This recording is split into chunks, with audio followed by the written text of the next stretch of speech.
행복한 상상 소보루의 성경동화 이야기 시간이에요. 저번 시간 예수님은 12명의 제자를 뽑으셨어요.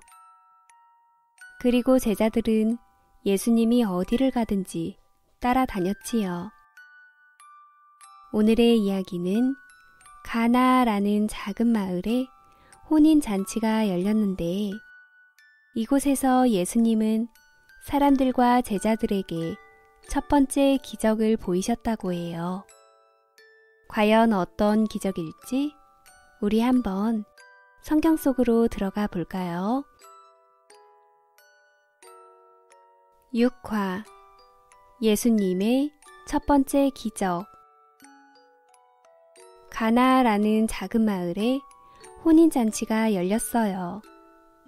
결혼식에는 신나는 음악이 울려 퍼지고 맛있고 고소한 냄새가 진동을 했지요. 동네 사람들은 신랑 신부에게 줄 선물을 가지고 왔어요. 아휴, 신부가 너무 이쁘네요. 그러게요. 신랑도 너무 멋져요. 정말 잘 어울리는 한 쌍이네요. 사람들이 점점 더 많이 모이게 되자 잔치는 더욱더 무르익었어요.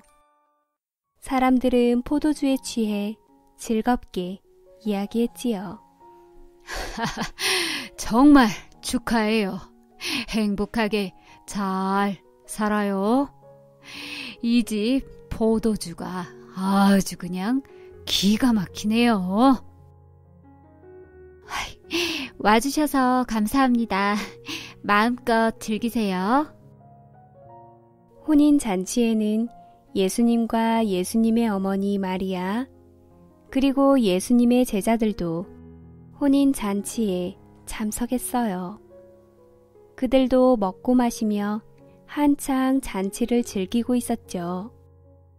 그런데 예수님의 어머니 마리아는 잔치에 무언가 문제가 생겼다는 걸 눈치챘어요. 마리아가 하인에게 물었죠. 저 무슨 문제가 있나요? 네, 큰일이에요. 손님들이 너무 많이 온 탓에 포도주가 다 떨어져 버렸어요. 사람들이 알면 모두 돌아가 버릴지도 몰라요. 이런, 정말 큰일 났군. 마리아는 생각했어요. 그래. 예수라면 도와줄지도 몰라. 마리아는 예수님에게 가서 이 사실을 전했어요. 하지만 예수님은 이 모든 사실을 이미 알고 있었죠. 마리아는 손님들을 모시는 하인들에게 가서 말했어요. 잠시 후 예수가 너희에게 무슨 일을 시키거든 무엇이든 그대로 해야 한다.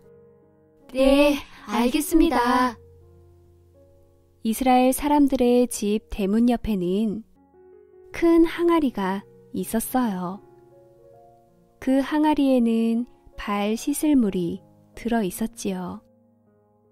샌들을 신고 다녔던 이스라엘 사람들은 더러워진 발을 씻기 위해 집에 들어가기 전 그 물로 발을 씻곤 했답니다.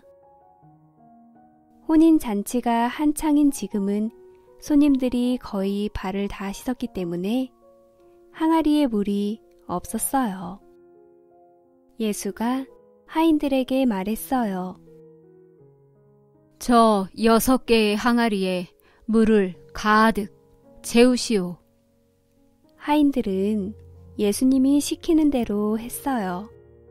그러자 예수님께서 다시 말씀하셨죠. 자, 그럼 항아리에서 물을 한 컵 떠서 잔치 책임자에게 맛을 보게 하십시오. 하인들은 예수님의 말대로 물 한 컵을 떠서 책임자에게 맛을 보였어요. 그러자 포도주가 떨어진지도 몰랐던 책임자가 이렇게 말을 했죠. 정말 맛있는 포도주로군. 하인들은 영문을 알 수 없었어요. 물 한 잔을 줬을 뿐인데 포도주라니요? 하인들은 항아리로 돌아가 보았어요. 그랬더니 그곳엔 물이 아니라 향기로운 포도주가 가득 채워져 있지 않겠어요? 세상에. 이 일은 예수님께서 처음으로 보여주신 기적이었어요. 이렇게 예수님은 망칠 뻔한 혼인잔치를 멋진 혼인잔치로 바꿔주어 많은 사람들을 행복하게 해주셨답니다. 여러분, 혼인잔치에 초대된 예수님께서 포도주가 떨어졌다는 사실을 언제 아셨을까요? 마리아가 알려줬을 때 알았을까요? 아니면 그 전부터 알고 계셨을까요? 예수님은 모든 것을 다 아시는 전지하신 분이기에 마리아가 말하기 전부터 다 알고 계셨을 거예요. 그럼 포도주가 떨어지기 전에 미리 기적을 베푸셔서 문제를 만나지 않게 하시지. 왜 포도주가 다 떨어져 문제를 만난 후에 기적을 보여주셨을까요? 여기에는 매우 중요한 이유가 있답니다. 그건 바로 예수님이 기적을 보이기 전까지 예수님은 손님의 위치에 불과했다는 거예요. 그러나 포도주가 떨어지는 중대한 일을 겪으면서 마리아를 비롯한 그곳의 사람들은 예수님을 문제 해결의 중심으로 모셨어요. 이는 곧 예수님을 손님의 자리에서 주인의 자리로 모셨다는 것을 의미해요. 바로 이때 놀라운 기적이 일어난 거예요. 여러분, 오늘날 우리의 삶도 마찬가지예요. 여러분들에게 있어 예수님은 손님인가요? 아니면 주인인가요? 예수님을 믿는다고 하면서도 여전히 예수님이 손님으로만 계신다라면 여러분들의 삶에 아무런 변화가 일어나지 않는답니다. 그러나 삶의 중심에 예수님을 모시고 예수님을 주인 삼았을 때 비로소 어둠이 빛으로, 절망이 소망으로, 죽음이 생명으로 변화되는 기적을 경험하게 된답니다. 오늘 밤 우리 함께 고백해 볼까요? 예수님, 내 삶의 주인으로 오셔서 내 삶을 다스려 주세요. 라고요. 행복한 상상, 소보루의 꿈꾸는 동화 이야기. 다음 시간에 또 만나요.